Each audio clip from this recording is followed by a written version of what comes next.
Well, I don't know what it's all about, this weather thing that you guys keep talking about, but this is like San Diego weather, 70s and sunny.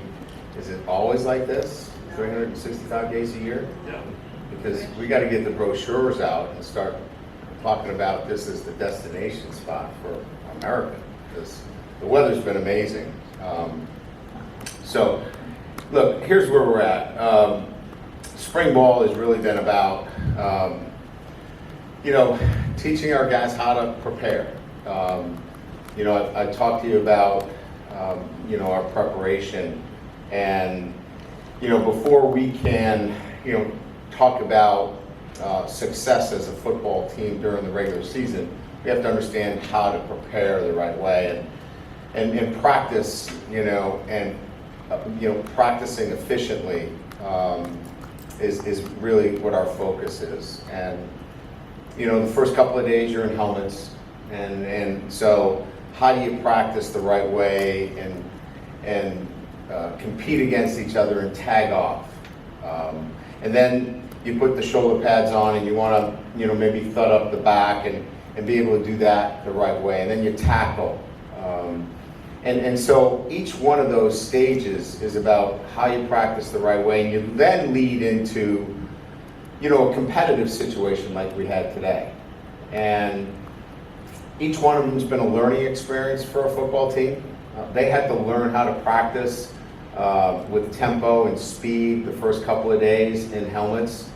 Then when we were tagging off the back, how to do that without grabbing the back and pulling them down and not creating a situation where we couldn't be productive in just shoulder pads. And then today, how do we flip the switch from practice to a competitive environment at the end of practice? And if you guys were there, you probably saw that we couldn't do that, right? We couldn't change the way we looked at the last few periods. It was just a practice during those last 3-4 periods. It wasn't a competitive, spirited scrimmage, and that's a process for our guys. So the long and short of it is, I'm so excited because I'm teaching our guys how to prepare, and I really can't worry much about, who's the number 1 corner, who's the second quarterback, who's the number 2 left tackle, because all the work here is in our preparation and how we're practicing and preparing the right way. So when we get into the season, I'll know that if we're preparing the right way, all that other stuff will take care of itself. So that, by and large, is where we're at right now, and I'm not really concerned about who the starting corner is and who the starting left tackle is. That will take care of itself and kind of sort itself out as we get further into spring ball, preseason camp, and our opener against Florida State. So that's just the preface of where we are, and then I'll open it up to questions.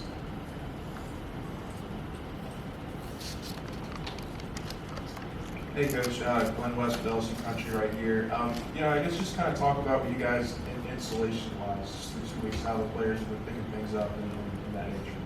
Yeah, I think that we've thrown a lot offensively at them. There's anytime you have a different system, there's going to be some learning, a learning curve there. Again, I think what I'm most interested in is retention from one day to the next. They're going to make mistakes. But I think what we're evaluating is who are the guys that are able to retain the information, and then what kind of learners are they? Are these guys that do they learn by watching film? Do they learn by walkthrough? Do they learn by taking reps? And so we're kind of working through that process right now. So, this is our 5th practice, and we're getting a better understanding of, say, for example, how Nussmeier learns versus how, Brennan learns. And that's kind of the process that we're in right now. Hey, Coach Jacques Duce, WABTV. Just curious, what's your view in terms of media coverage right now during this time of year? Do you believe we can see more because it's not so tactical or giving away to other opponents, and then in the fall you cut back? Just curious, and we haven't watched the full practice in a long time.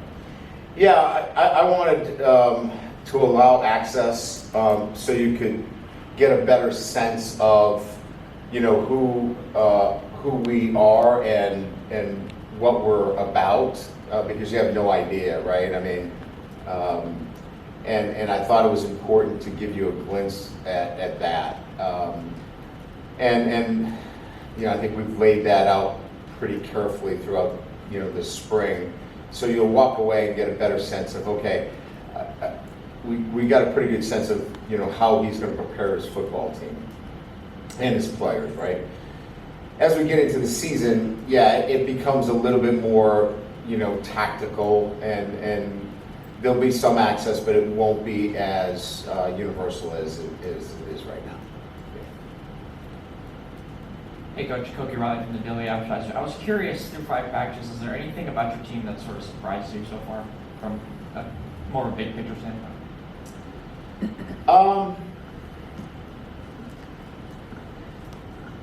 No, I don't know that I'm surprised. I like their willingness to adapt to each day. There's been a lot for them to handle. This is quite different for them. Different in the way that we're preparing them. So I think they've done a really good job with routines, because we've changed their routine. And routines are about, you know, I got to do this at 12, I got to be here at 3. But they have habits that have been instilled in them as well. And we're trying to reshape habits, and that takes longer.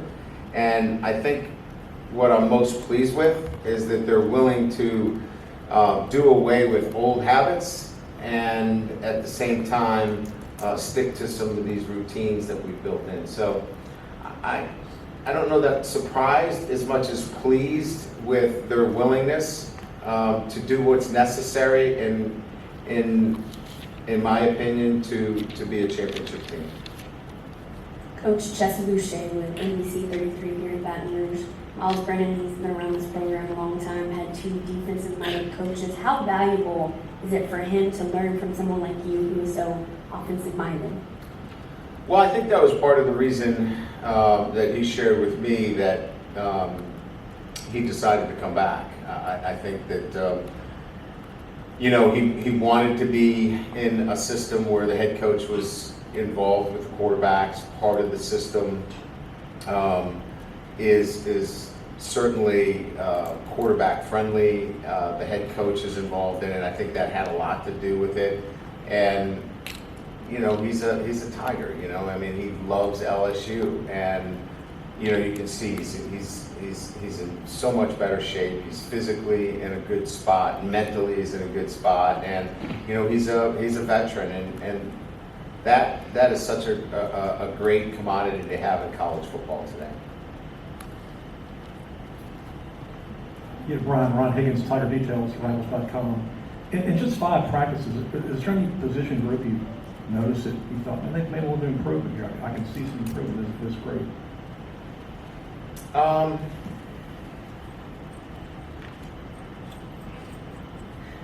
You know, I like the versatility of the safety group. There's a little bit more versatility that maybe I didn't see early on.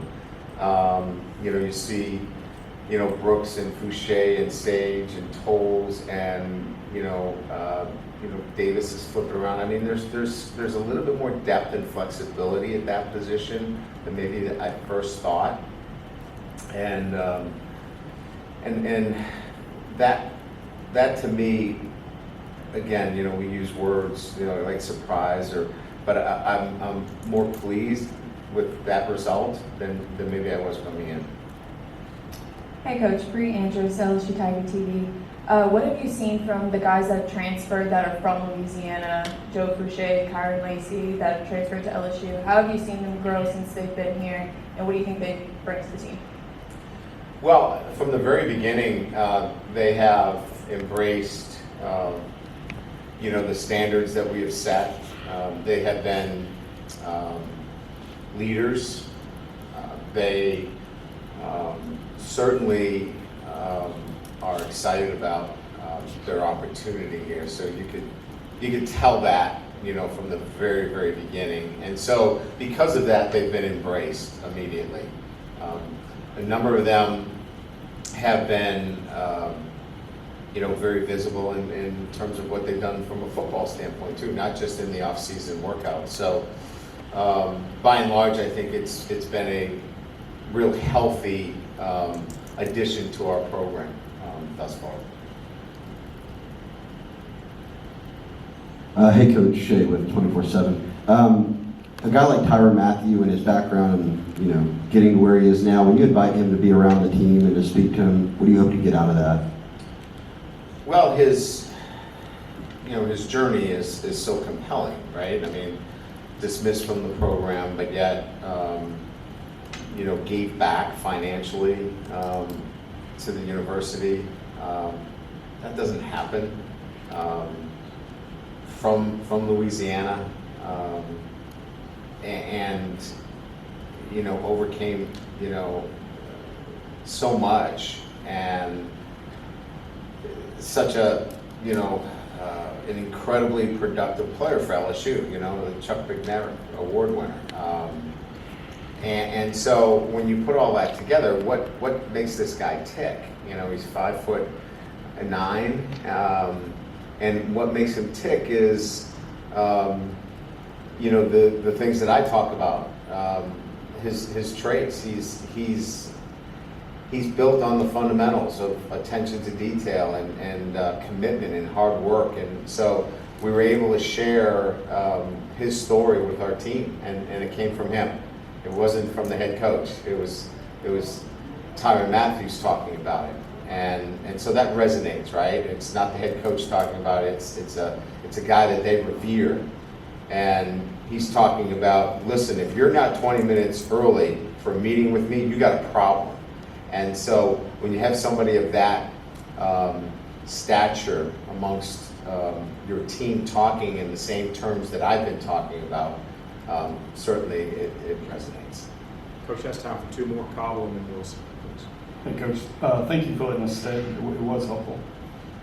The thing that struck me, I guess, was the varying degrees of talent and experience that you're operating with right now. And I know this might be a time for evaluation. I'm just curious, how do you and your staff measure the differences when you're looking at reps that you're getting from these guys? Yeah, so we haven't got into that yet. Next week, we'll begin to start looking at how we begin tailoring reps to depth within the program. I told our coaches for the first 5 practices, we're just getting everybody working. And now there's certain guys that are new to the program and are not scholarship players that certainly are not getting the same amount of work. But we wanted to try to make sure that we were fairly equal across the board. We'll start to now tier that work going into the second week and begin looking at rotations and things of that nature. Ryan Wilson with The Advocate. Mike Jones said that he came here last year to play inside after being more of a hybrid at Clemson, and now it seems like he's been doing that at least for the first start of the spring. What do you like about him at that true inside linebacker spot? What kind of makes him stand out? Well, he's got athleticism, certainly. He's a really good athlete. He's physically strong. Look, we brought in Wes Weeks because we wanted to add some more experience at the position. I think what we felt like we were missing was communication skills, and he does a really good job now of communicating. That position, it's right down the middle. It's the quarterback, it's the center of the middle linebacker. You need a great communicator. And he's taken that and he's run with it. So You need a communicator in the middle of your defense. He's doing that. He has the skill set and he has experience. And so it's been, so far it's been a good transition for us with him in the middle. Thank you, appreciate it.